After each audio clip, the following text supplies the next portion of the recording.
back to English politics. I have to pee really bad. Sorry. Very good to see you. Thank you for having me. A Prime Minister in need of a knockout blow. And the man who just needs to survive the bout unscathed. Ready? All good? Very good, yeah. The two men head-to-head on the debate stage for the first time, addressing an audience in Salford, but the country beyond their real target. I'm seeking your backing to change our country, to make it work once again for you and your family. You know what I would do? I'll cut your taxes, protect your pension, and reduce immigration. The cost of living, the first topic from a voter struggling to pay their bills. My priority has always been to do what I can to support you. Our economy is growing again, wages are rising, and crucially, we are able to now start cutting your taxes. But I know you're only just starting to see the benefits of that, as you described. Well, he says the plan is working. He says the plan is working. So the question for him is, why has he called the election now? He's called it now because he knows, and I'll ask him this, he knows inflation is going to go back up. He knows energy prices are going to go back up in the autumn. That's what he's not telling you. This is the choice for everybody. The plan is working. Of course I know everyone is only just starting to feel the benefits of it. Meet so many people who are struggling with their bills, and the Prime Minister just keeps saying he lives in a different world. The two leaders trading blows from the off and hard to control. Rishi Sunak and Keir Starmer, I am going to draw a line under this part of the debate. TV debates have been pivotal in the past. Rishi Sunak desperately needs to change the course of this race. The NHS, the next battleground. The PM had pledged to get waiting lists down. We went through the best part of 2 years where the NHS couldn't conduct all the treatments it normally would, and it is going to take time to recover from that. But we are now making progress. The waiting lists are coming down. 7.2 million, they're now 7.5 million. I'd like you to explain how they're coming down. Because they were coming down from where they were when they were higher. 7.2. And they're now on their way down. That's the first laugh of the night. Yes, because Tax policy, a key theme of this campaign so far. But are they really that different? Please raise your hand if I am wrong. You, as Prime Minister, will not raise income tax. You will not raise national insurance in the next Parliament. And other than Labour on private schools, you will not raise VAT. One area where they certainly disagree, immigration. Labour says it would end flights taking migrants to Rwanda. if I'm your Prime Minister, the planes will go to Rwanda, we will have a deterrent. So the simple question for Keir Starmer is, what will you do with people who come here illegally? What will you do with them? Well, very simply, what will you do with them? That's what I'm going to do. We'll have a deterrent. Bro, Keir Starmer has the charisma of a wet noodle.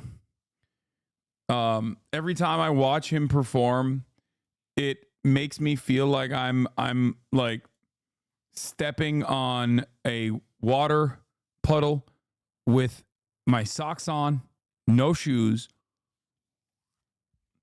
Like the only way that he gets to the position that he gets to is because the Tory administration has been so woefully, utterly incompetent and just so outright comical in how much of a failure they've been that this is your guy. It's so bad. It is like, it literally feels like, I don't even know. I like, what would be the American equivalent in this? Like, people are saying Al Gore, but not really. Like, I feel like there is nothing redeemable about him. I cannot think of anything that is redeemable about this fucking dipshit. No, John Kerry has redeemable qualities. Al Gore has redeemable qualities. He's like the Democratic Jeb Bush. What are you going to do? We need to smash the gangs that are running this Kamala. Oh, there you go. Kamala Harris. vile trade, making a huge amount of money, putting some of the most vulnerable people in boats. We do need to smash the gangs. Keir Starmer voted against those laws. So, as ever, you say one thing here, but your track record says something completely different, and you can't be trusted to tackle immigration. Rishi Sunak in attack mode. Okay. What are you going to do? If you clap for Rishi Sunak in public, you should go to prison. honestly. Like, and it's like a good prospect for you in comparison to what you actually deserve. Going to prison would at least like save you from the embarrassment of being out in public and clapping for this man. Okay? Dude, just Okay, tell everybody, what are you going to do with illegal migrants who Sunak, arrive? please, can we please, gentlemen, we will lower our voices. For over an hour, both men went at one another. It was scratchy and tetchy, but quickly a pattern emerged. Dude, English politics is so unimaginably, irreparably cooked. I can't help but laugh. It's like you guys had it all. You had Jezza. Okay? You had Jezza and you flubbed it. And then you had like the Trump archetype. You had so many years of Tory-backed austerity. It's just so fucking bad. It's really not that bad. I promise I can explain. No, you can't. You absolutely cannot. You cannot explain it. No, it's so bad. Labor Party is like openly fucking as conservative as it's ever been. You have, it just sucks so bad. I don't know how to describe it. It's worse than that chatter wants to explain. Oh, okay. Yeah, Labor is absolute dog shit.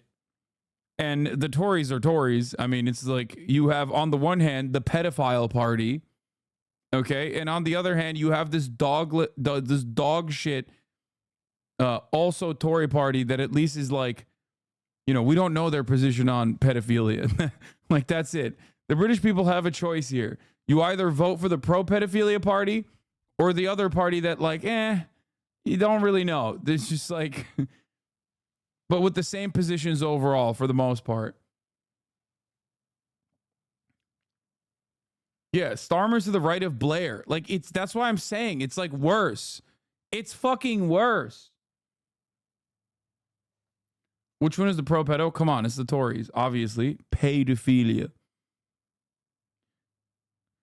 Remind you of another country? No, that's why it's so funny. It is literally America. Okay? It is straight up the United fucking States of America. It's identical. It's so bad. It is so unimaginably bad. Mehdakar, thank you for the 10 community gifted subs. Oh my God. Here's Keir saying Sunak has been too lenient on immigration and too liberal on immigration. The guy that is literally fucking wanting to ship them out to Rwanda. Conservatives have let immigration get out of control. We've got record numbers of people coming to this country. And they've now said they're going to have a visa cap. They've not said what the number is. So they've got a visa cap without a cap. We did have a visa cap before. Rishi Sunak argued to get rid of it, which they did in 2020. And now they're going back to it, but without a number. It is utter chaos. That's crazy. Thanks, man. Thank you. That's, guys, for American chatters, this is the Democratic Party. As a matter of fact, it's not supposed to be the Democratic Party. Internationally speaking, they're supposed to be Democratic Party plus, like they're the Labor Party, okay? When someone says they're the Labor Party, it's in the fucking name. They're supposed to be the closest to a socialist alternative. Obviously not socialist, but, you know, in theory, they are supposed to be the Labor Party. Okay? This is identical to Joe Brandon. Like, sitting there and being like, no, you don't understand. I'm going to be the one that kills the immigrants. The migrant caravans, sorry, not caravans, we're not in the United States of America. The migrant ships, the migrant boats will be exploded on impact. That's right.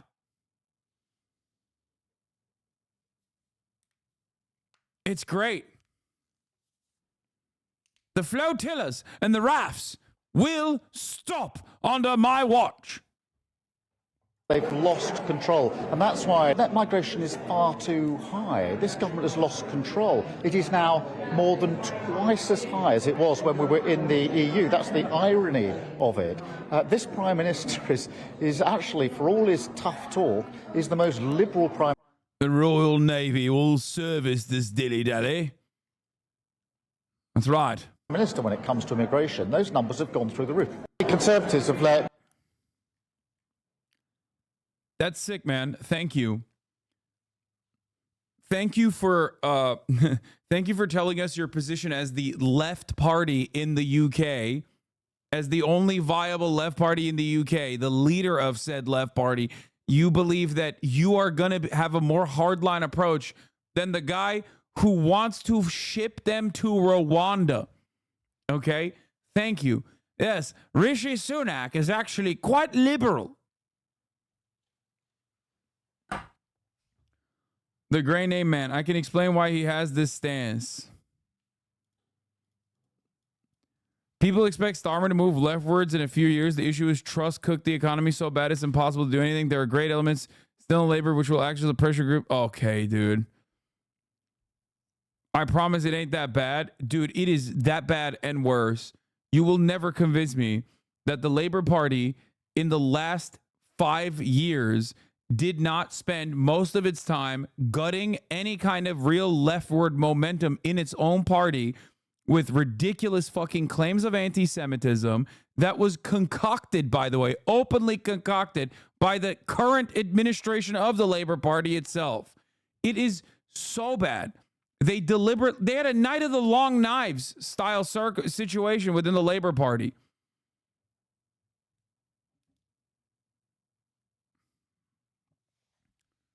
They literally fucking long knifed them.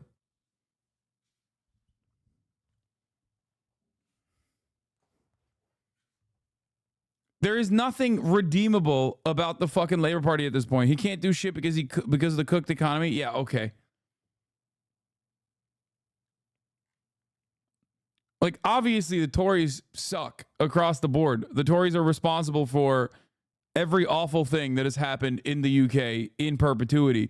And Labour, relying on that goodwill, thinks that it can fucking re-navigate to a more neoliberal attitude, which I think is fucking unimaginably bad.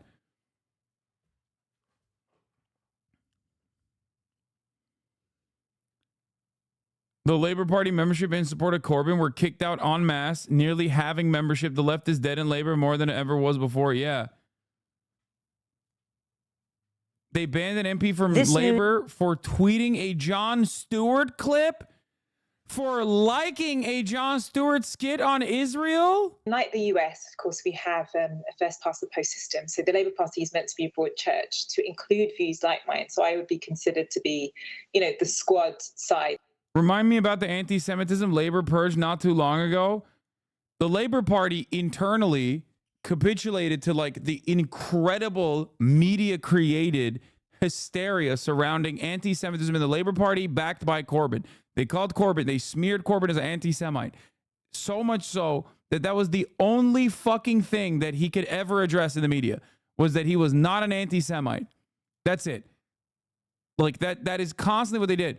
Meanwhile, and I remember covering this while it was happening, and I thought it was fucking insane, the Tories in power were obviously significantly more anti-Semitic than Labour, significantly more anti-Semitic than the regular amount of anti-Semitism that exists in British society.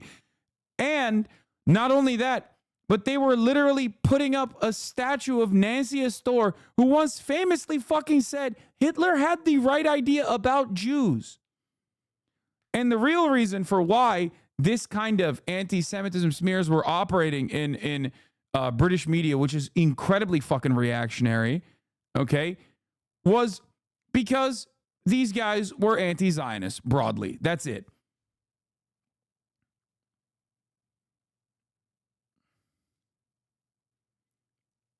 They didn't capitulate to it. They welcomed it. They used it to regain control of the party. Exactly. And I mean, I remember like the insane shit that was popping off at the time. Like they did this purge. I mean, we're not going to go through this long fucking video, but like basically It was completely concocted from within. There were people that were like, yeah, no, Labor has a real anti-Semitism problem. And they were like Labor careerists. Yeah. And it was a coordinated effort. Anti-Corbyn Labor officials worked to lose general elections to oust leader, leaked dossier finds. Call for investigation into possible misuse of funds by senior officials on party's right wing. Labor Party officials opposed to Jeremy Corbyn worked to lose the 2017 general election in the hope that a bad result would trigger a leadership contest to oust him, a dossier drawn up by the party suggests. A huge cache of leaked WhatsApp messages and emails show senior officials on the party's right wing who worked at its headquarters became despondent as Labor climbed in the polls during the election campaign despite their efforts. The unreleased report, which The Independent has seen in full, was drawn up in the last days of Mr. Corbyn's leadership and concerns the conduct of certain officials. Did anything happen to the people that did that? Fuck no. They actually just kept purging the left.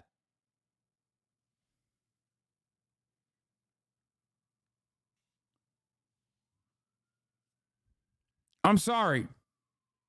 There's no fucking way you can tell me that this party that, you know, put these people that did this in charge is a good party still.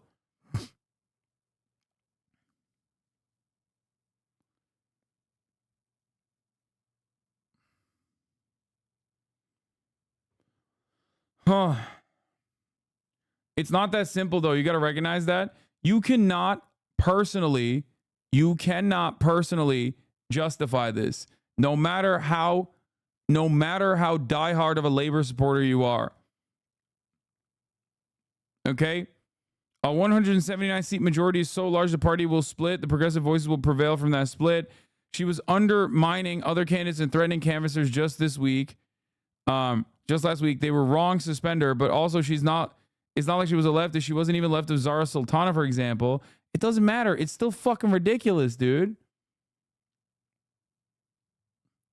The majority of complaints of anti-Semitism were from a couple of organizations, largely hated by Christians, not Jewish people, and largely focused on the issue of Palestine. Exactly.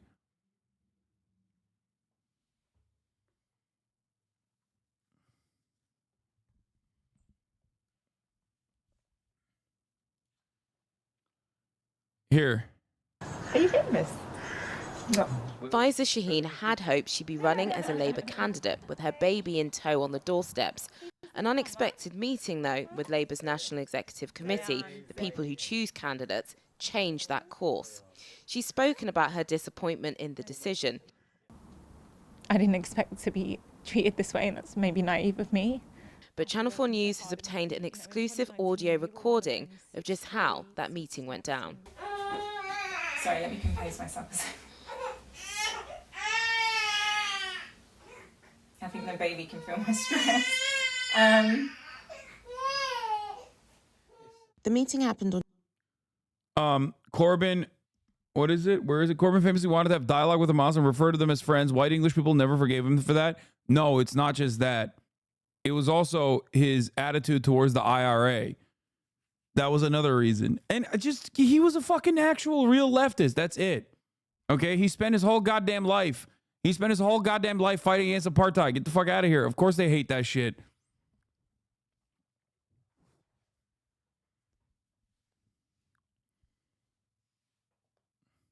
She cheered as Corbyn went down. She can get in the bin. It doesn't matter. It doesn't matter. It's just further evidence to what I'm saying about the deterioration of real leftist politics in England. When you're pointing to this person getting ousted and going, oh, well, she cheered as Corbyn went down. You don't understand. That means that they've literally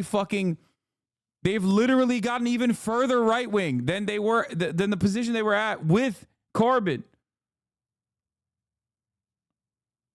But I don't even think that she actually did that. I don't know if that was a thing that she did. She might have not. On Tuesday at I don't know. 6 p.m. The decision was sent by email at 9 p.m. the next day. This from the meeting. There was legitimate claims that Corbyn could last long-term as the party head. Corbyn got decimated in 2019 because he didn't take a stance on Brexit, among other things. He walked into the election, got destroyed, and everyone was surprised he got ousted. No, the weakest point for Corbyn was not taking a serious stance on Brexit. That's it. And with Brexit, he was already stuck between a rock and a hard place. There was a real leftist momentum towards Brexit, which I thought was bad at the time, and I openly stated it, and I openly criticized it. And you had the Northern Labour stronghold attitude that was pro-Brexit matched up against the London student coalition that was that was anti-Brexit. That's it. So he was stuck internally with party divisions. But the real problem there was absolutely not just fucking Brexit, but instead the only thing that he could talk about was not like shitting on the Tory austerity or anything like that, which he was fucking absolutely right on. But instead was all the British media wanted to talk about was how fucking anti-Semitic he is.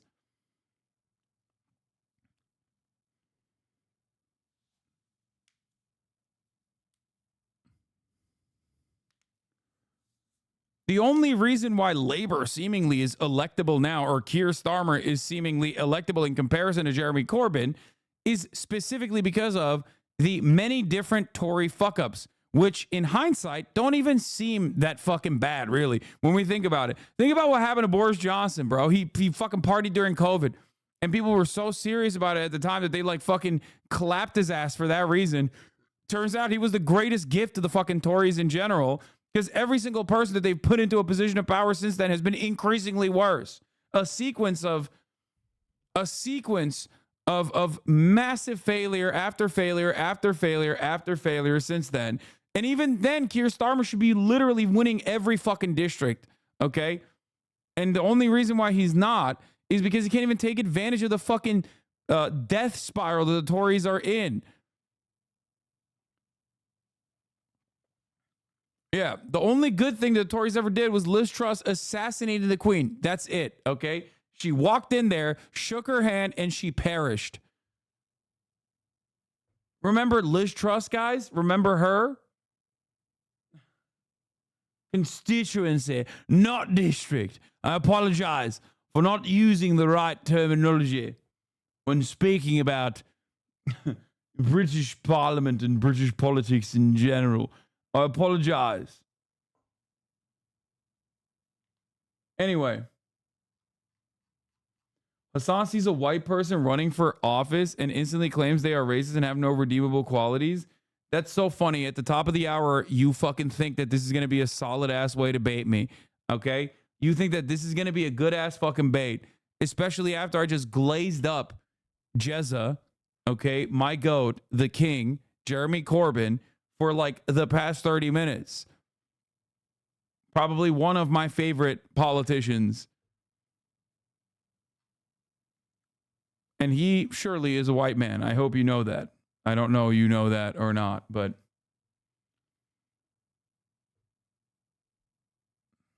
maybe he's just fucking stupid. Yeah, last 4 prime ministers were also wholly unelected. Yeah, it's awesome.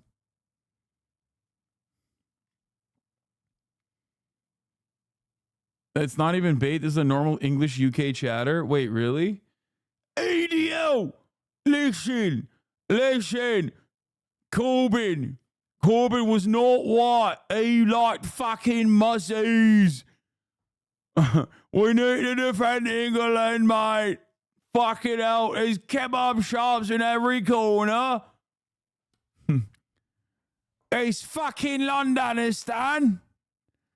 What don't you understand? Of course, with a name like Hassan, you fucking don't get it. You think it's great that Islamic law is taking over Londonistan. Fucking hell, mate.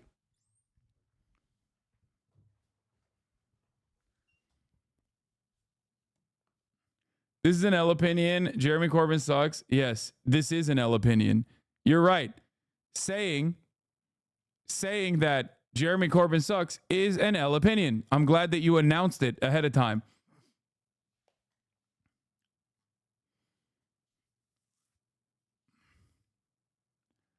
To be very clear, this is not a disciplinary process. Okay. This is about the impact on the things that are being made aware to us, a change of circumstances. There's an opinion in Labour that once this Starmer has time to fix the economy, he'll begin to move leftwards again to fix leadership promises.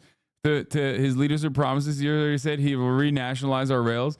Dude, he has the broad mandate. He doesn't need to fucking move to the right on any of the issues, to the right of the Tories. He doesn't need to do that at all. Why doesn't he just run on that then? The notion that those policies be fucking unpopular is ridiculous. There is no alternative for British voters, okay? You just have Labour. That's it. So the idea that he will like somehow magically turn around is even dumber than, oh, we'll be able to convince Joe Biden. We'll be able to convince Joe Biden. Joe Biden surely will become this like omega socialist eventually. It's ridiculous. The pure copium being displayed by British leftists is unreal. Keith isn't going to do shit. He's Brandon 2.0. I mean, that's just a person who is a new Labor fan, I think. I don't think that he's like, and I think he recognizes that he's in a sea of like hardliners in here. So he's just trying to manage it as to the best of his ability. Yeah, we got the funniest situation, in my opinion, for British politics is that like it seems like everyone is a Lib Dem fan. They should be, okay, but for some reason nobody votes for them. It's like, no, it's fine. I'll vote for the Labour Party. I want them to be Lib Dems instead.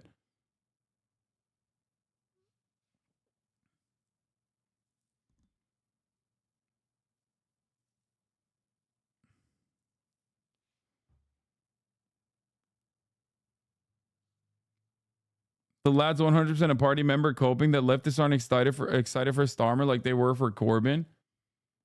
Wait. The Lib Dems are not the solution? No, they are not. What are you talking about? They're fucking awful. I'm saying the irony is like there's not a lot of differences politically between Lib Dems and fucking Labor at this stage. That was the joke. It is a joke. I'm saying that like a lot of the current new Labor supporters are no different than a fucking Lib Dem. They just want to vote for Labor so they can feel more radical or more leftist, I guess. I don't think you guys understand. I was joking. I know, it's the British. We can't be joking around these parts. Of course.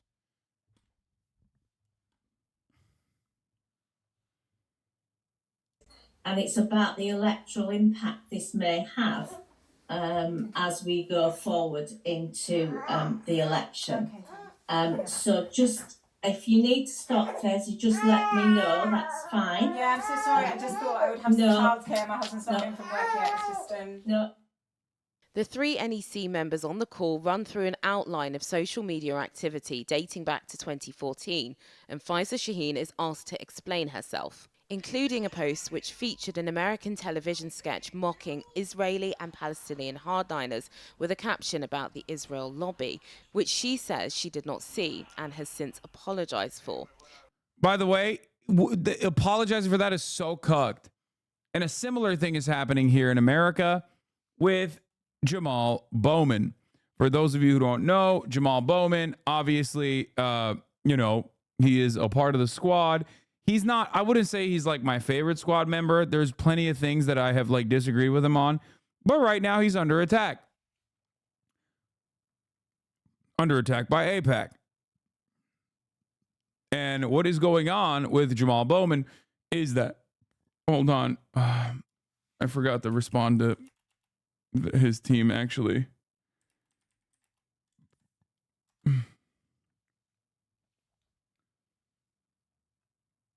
Jamal Bowman, you might remember him as the guy who pulled the fire alarm, which conservatives were considering the new January 6th for a little bit, which I thought was really funny. But ultimately, he's up for re-election, and they are, the Democratic Party's own internal right-wing AIPAC supporters are going after him pretty fucking hard. Including, but not limited to, even the likes of Mondaire Jones. Weak-ass Mondaire Jones. Now,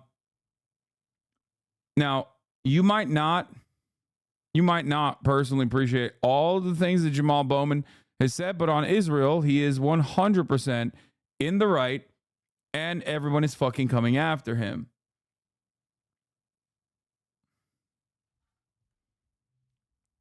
Bro, Starmer said I describe myself as a socialist. Come on, we should believe him, lol. Yeah. Yes, Mondaire Jones just endorsed his primary challenger, and the Progressive Caucus is about to pull their backing of him over it. Maybe because Mondaire Jones is bitch made and cannot bench press 3 plates like Jamal Bowman can. Okay? Yes, if we were to do Mortal Kombat